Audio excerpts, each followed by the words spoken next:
You get your Dale Carnegie books read? Dale Carnegie. Yes, I did. I did. Did you really? I got the first one read. I don't think I read the second one. But yeah, that was a good one. And again, one that I'm just, what was it? It was about building relationships and influencing. I can't think of the name of it. But yeah, definitely something I'm realizing. It is all about getting out there, meeting people, building relationships. Definitely.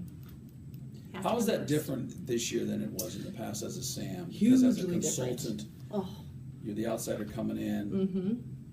Yeah, it's been a big learning curve for me. As a SAM, I think part of it was I just had the relationships. It was hard for me to reflect back on when I didn't have them because I was at the school first and then we hired people in, so it was easier to build those relationships.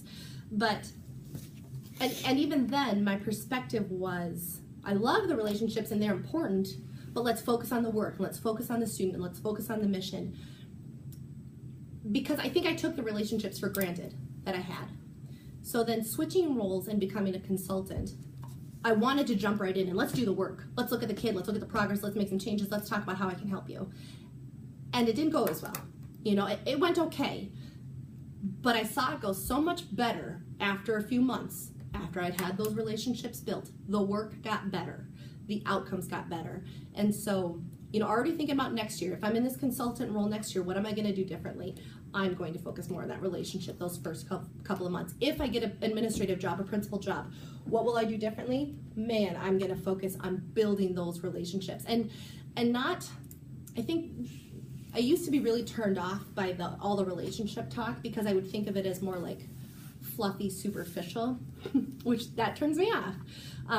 But now I'm realizing how important it is to have genuine relationships. And I think I can do that and have that when I share my mission, here's what I believe in, and when I really dig for someone else's mission. What do you believe in? Why are you here? Why are you showing up every day? What do you want to get better at? How can I help you?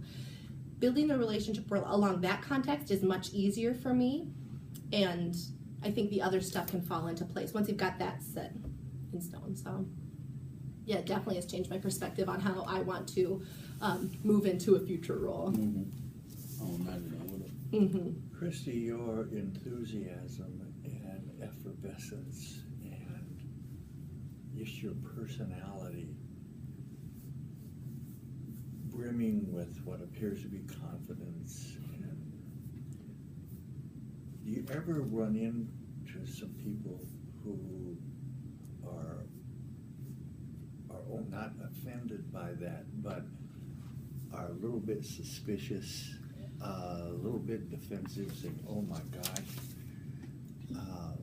You ever have that feeling? You ever think you're coming on a little bit too strong with some of those people?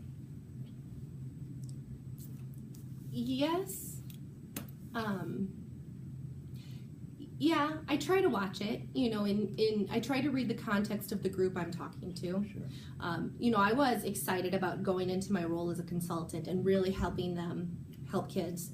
But I also was aware of they've been doing things their own way for a long time. And so while I was there, like, how can I help you? What can I do? I wasn't as bubbly and as outgoing as I am typically.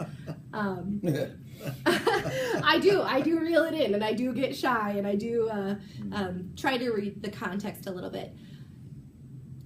I think it's also important to know what my role is. When I'm in more of a leadership role, so if I get asked to come into a school, and that's happened where I've asked to come in and do some training around how to work with kids with behaviors, I definitely come across like this. I'm up front, I'm asked to train, and I'm asked to share how to do something and how to do that with kids, and I come across with that confidence and how to do that. If I'm asked to just come into a group and be a team member of a meeting, I'm definitely much more reserved, and I do change that So you don't, that tone. Be careful that you don't appear to be threatening to some people. Yes, I try. I honestly think that I mean, if you talk to people who are in those meetings with me, I do think that I almost resort too much back to pulling back. Okay. And then in hindsight, I'm like, oh, why didn't I speak up more? I think I could have added more value. You know, I think it's just that a constant reflection on my role and how much I'm offering or not, or how much I'm talking or not. Yeah, there's definitely times in this consultant role. I think in this consultant role this year, I've pulled back far more. I think mentally I was gung-ho, but verbally I was like, and I think I did pull back more, and I think I would, hindsight, go in more and engage more in conversation and energy and positiveness. So. Hey, Christy, I'm thinking kind of a follow-up there. So when you do encounter resistance to change, you know, you come across as this confident trainer and you're ready to rock, you know the right thing to do, but you come across people who aren't so sure. What's your go-to? What are your default mechanisms? Yes, that book that we read in Dr. Pace's class about change and acknowledging and reading the different scopes of people, I'm actually going to pull that out and read that again because I loved it. I love how it gave you like, okay, here's the person you're dealing with, here's how they respond, here's how you respond to them, and I'm like, okay, I can do that. That's something, but I also think too, you've got to bring it back to the why, and you have to actively listen to their why. Why are you feeling that way? What is your purpose with your choices? Why do you think that this doesn't align with your purpose? And do that engaged listening, and let them know that I do care about your feelings, and I want to know why, because my goal is to either push forward this change, and if there's resistance to it, well, why? Maybe there's something I'm not seeing. Maybe that's another piece of this beach ball that I'm not seeing. So I think you can genuinely dig deep and get that why, and I think with that conversation builds the trust that I care about you achieving your personal mission as an educator. I mean, I think that it's a slower approach in terms of adjust your speed. Yep, adjusting the speed in the one-on-one, and then coaching through questioning to get them to come to building or to buying in individually. I was sharing with Christy, today is our daughter's Christy's birthday. She's the counselor out in Colorado Springs in an alternative high school. She's a little older than you. She's 55 today. So she's our younger daughter. Let me talk a little more about your attitude toward change. I think I know the answer to this, but you see yourself as a leader of change, obviously. What will you never change? Now, think back to your presentation. The why? What did I see? What did I see there that? Yep. Yeah, you'll never change people's why. You know, if I think, you know, things that I would consciously never change is if I go into a school and they have worked hard to establish a mission and they believe firmly in that mission, and maybe it's slightly off from my personal mission. If I'm coming in to be a leader to that group of people, I am here to serve them in achieving their mission, and I will buy into that mission. I think the same is true with each person's individual mission. That's why whatever role I go into, if it's educational leadership, I want to find out and dig deep in what are people's personal missions, because that is intrinsic and that's deep, and although it can change, like mine has changed, that's not likely to. Sure. But I also see in you there are some core values that you're not going to change. Nor should you. Yes. Yep. You know, there's some core values that hold us together as people, as a nation, as a family. And you need to hang on to those. And I think you're going to do that. Yeah. What are those core values that define you, Christy? You know, I think obviously looking back at the ethical leadership in my faith and a desire to do what is right beyond serving my own self. When I look at being an educational leader, when I look at helping teachers and being a service leader to teachers, when I look at improving children's education, I'm not doing that for my own self. I'm not doing that to have a sense of power. I'm not doing it to make more money or to feel good about myself and what I can change and do. I'm doing it to better humanity, to better children's growth. I see kids graduate that don't know how to read well. And even if they can read well, don't have a sense of deep thinking. You know, and honestly, when I look at our country and I look at where it's going, and how can one not think that education has something to do with that in terms of what we're promoting and what we're instilling, and if we're teaching children enough? Are we teaching them to think critically? Are we teaching them to think deeply? Or are we just completing checklists of they can accomplish these tasks and, oh, yep, they're career ready. Oh, they're college ready. You know, so I do, my mission and my drive is not self-serving. It's serving for a deeper purpose. I mean, a deeper purpose for the community, a deeper purpose for these parents' children. They care about their children and they're entrusting to them for the parents, but ultimately for the kingdom of God. You know, I'm looking to improve the virtues, the values, the education of children for the kingdom of God. That's my personal view that I won't share in an interview. You're at a public school. non-negotiable. Non-negotiable. Yeah, yep. Oh, good for you. That you won't share in an interview, is that what you said? In a public school interview, yep.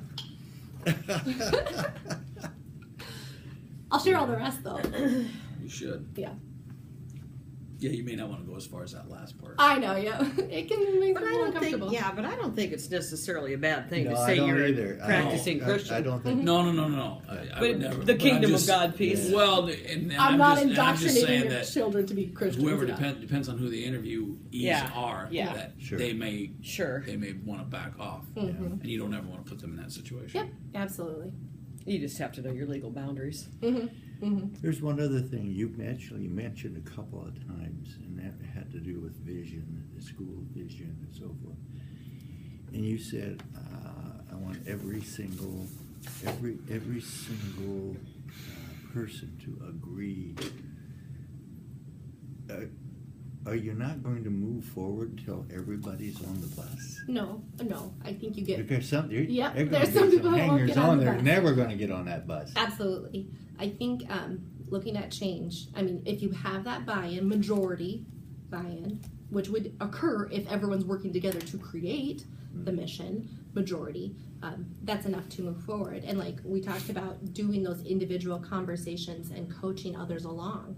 Now, if you come across someone whose feet are stuck in the mud and they are not buying in, and their mission is to get a paycheck and not to improve children and to teach, then that's a problem.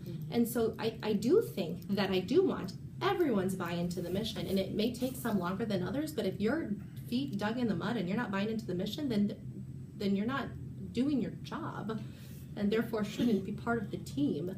So I do think that there are rare circumstances in which So that may what do you occur. do with those people to keep them from hijacking the Mhm. progress?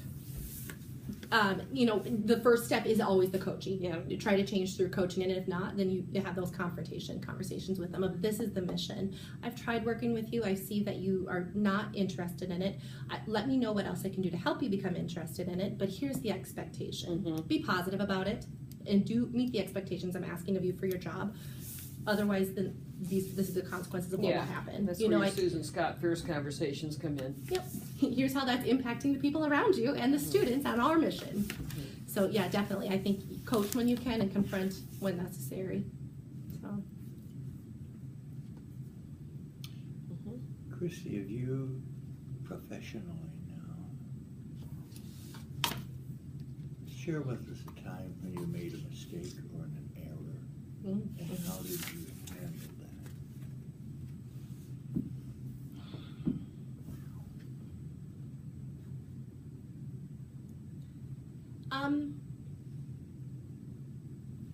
well, I would.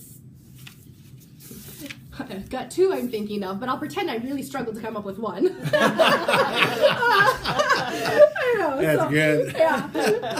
The first one, I was asked.